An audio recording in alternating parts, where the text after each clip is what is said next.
बिस्मिल्लाहिर्रहमानिर्रहीम। अस्सलाम वालेकुम dear students of 10th class. आज के इस लेक्चर नंबर 15 में हम प्रोग्राम को लोड करने का तरीका सीखेंगे। लास्ट लेक्चर में हमने प्रोग्राम को क्रिएट कैसे करते हैं और सेव कैसे करते हैं ये सीखा था, तो मैं उसको भी थोड़ा सा रिवाइज करवा देता हूँ। वापस इसको देखते हैं कि किस तरह हम प्रोग्राम को लिखते हैं और लिखने के बाद उसको सेव कैसे करते हैं, और सेव करने के बाद हम उस प्रोग्राम को वापस लोड कैसे करते हैं। तो आज हमने लोडिंग का प्रोग्राम सीखना है, लेकिन उससे पहले मैं आपको प्रोग्राम क्रिएट और सेव करने का तरीका रिपीट कर देता हूँ। तो यहाँ से मैंने पीसी बेसिक सॉफ्टवेयर रन कर लिया है और यहाँ से अब हम कुछ लाइंस लिखते हैं कोड्स की।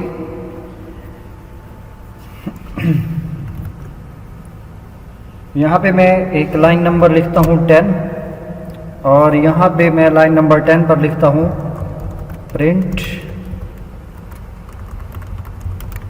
अस्सलामु अलैकुम। फिर यहाँ पे मैं लिखता हूँ line number 20 print class 10th। फिर मैं यहाँ पे लिखता हूँ लाइन नंबर 15 प्रिंट लेक्चर 15। अब यहाँ पे ये जो मैंने 10, 20 और 15 के आगे स्टेटमेंट्स लिखी हैं, इनको सेव करने के बाद इसको हम दोबारा लोड भी करवाएंगे। तो अब यहाँ पे आप याद रखिएगा, सबसे पहले प्रिंट होगा अस्सलामु अलैकुम लाइन नंबर 10 पर। 10 के बाद जो लाइन प्रिंट होगी वो होगी 15, क्योंकि 10 के बाद आपकी सीक्वेंस में 15 आता है।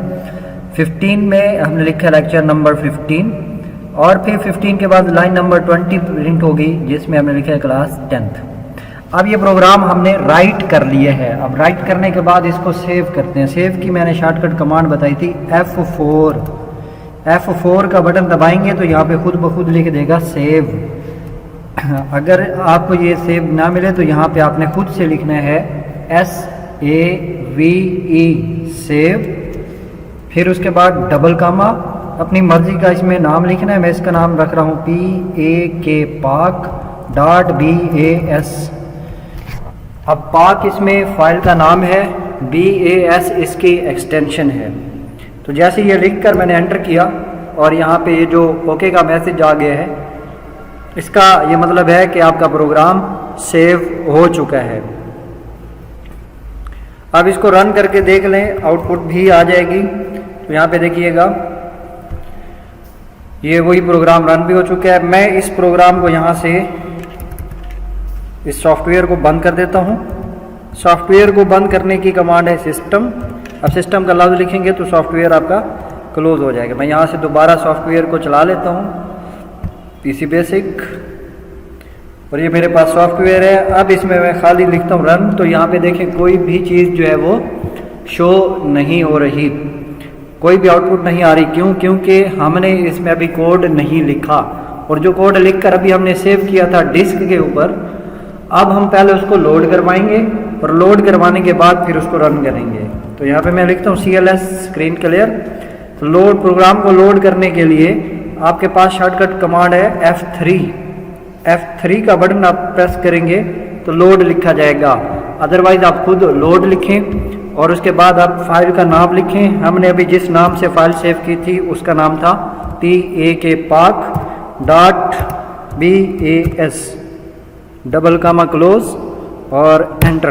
तो देखें जैसे मैंने एंटर किया यहाँ पे ओके, ये ओके का मैसेज ये बता रहा है कि आपका प्रोग्राम जो सेव किया था हार्ड डिस्क में, हार्ड डिस्क से वो लोड होकर कहाँ आ गया है, मेमोरी में आ गया है। मतलब अब आप प्रोग्राम को क्या कर सकते हैं, रन कर सकते हैं। आपका प्रोग्राम अब लोड हो चुका है। तो लोड का मतलब क्या होता है? लोड का मतलब ये होता है कि जब आप प्रोग्राम को सेव करते हैं तो वो हार्ड डिस्क में सेव होता है, लेकिन जब आप प्रोग्राम को लोड करते हैं तो लोड करने से क्या होगा कि हार्ड डिस्क से वो प्रोग्राम रैम में आ जाता है और वहाँ से आप इसको रन कर सकते हैं। अब मैं इसको रन करूँगा तो यहाँ पे देखिएगा आपको आउटपुट नज़र आ रही है। अस्सलाम वालेकुम, लेक्चर नंबर 15 क्लास 10th। ठीक है, तो ये प्रोग्राम को लोड करने का तरीका है। अब इसमें आपने याद क्या रखना है, आपने याद रखना है कि इसकी कमांड क्या है, लोड की F3, और इसके अलावा इसमें आपने खुद लिखना है लोड डबल कोटेशन फाइल का नाम और उसके बाद .bas extension double comma close, enter करेंगे तो फाइल लोड हो जाएगी।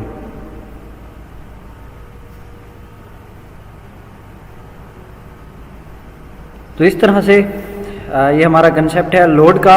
उम्मीद है आपको समझ आ गई होगी सॉफ्टवेयर से। अब मैं इसकी थोड़ी थ्योरी की तरफ ले जाता हूँ आपको। हम बुक की तरफ चलते हैं। तो ये हमने पढ़ लिया था, create and save the program. अभी हम इसको देखते हैं, load a programme.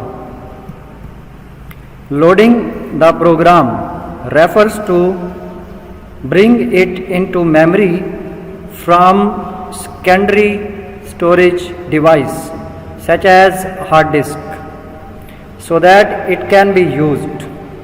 Loading the program, program को लोड करना, रेफर्स का मतलब है, हवाला दिया जाता है, या लोडिंग प्रोग्राम से क्या मुराद है, ये मुराद है कि आप क्या करें, टू ब्रिंग लेकर आए, लेकर आना, इट इसको प्रोग्राम को लेकर आना कहाँ से, इनटू मेमोरी, मेमोरी के अंदर, फ्रॉम से secondary storage device, secondary storage device या हार्ड डिस्क। इसका मतलब ये है कि जो हमारा प्रोग्राम सेव होता है वो सेकेंडरी स्टोरेज डिवाइस में सेव होता है, हार्ड डिस्क में सेव होता है। तो जब हम उसको यूज़ करना चाहते हैं तो उसे हमें मेमोरी में लेकर आना होता है। तो मेमोरी में लाने के लिए हम इसे क्या करते हैं, लोड करते हैं। A saved program can be loaded by using the following procedure. Save किए प्रोग्राम को ये मंदरजा झैल प्रोसीजर के ज़रिए हम क्या कर सकते हैं, लोड कर सकते हैं। स्टेप 1, प्रेस द F3 की और टाइप लोड कमांड। F3 का बटन दबाएंगे या फिर टाइप करेंगे लोड की command. Type the name of an existing file in quotes. अगर आपके पास जो एग्जिस्टिंग फाइल है पहले से, उसको हम लिखेंगे डबल कोट्स में और एंटर का बटन प्रेस कर देंगे तो फाइल जो है वो आपकी लोड हो जाएगी। तो यहाँ पे आपका ये क्वेश्चन बनता है, write the procedure to load a program. तो प्रोग्राम को लोड करने का प्रोसीजर आपने ये लिखना है, ये जो इसमें अभी आपको बताया गया है। तो इस तरीके से आप प्रोग्राम को लोड कर सकते हैं। और सवाल एक दूसरा शॉर्ट क्वेश्चन ये भी बन सकता है, load the program, what is load the program? Loading the program refers to bring it into memory from secondary storage device such as hard disk so that it can be used. ये इसका answer बन जाता है। तो यहाँ तक आपने ये याद कर लेना है। तो हमने प्रोग्राम को लिखने का तरीका भी सीख लिया, प्रोग्राम को सेव करने का तरीका भी सीख लिया, और आज हमने प्रोग्राम को लोड करने का तरीका भी सीख लिया। अल्लाह हाफिज़।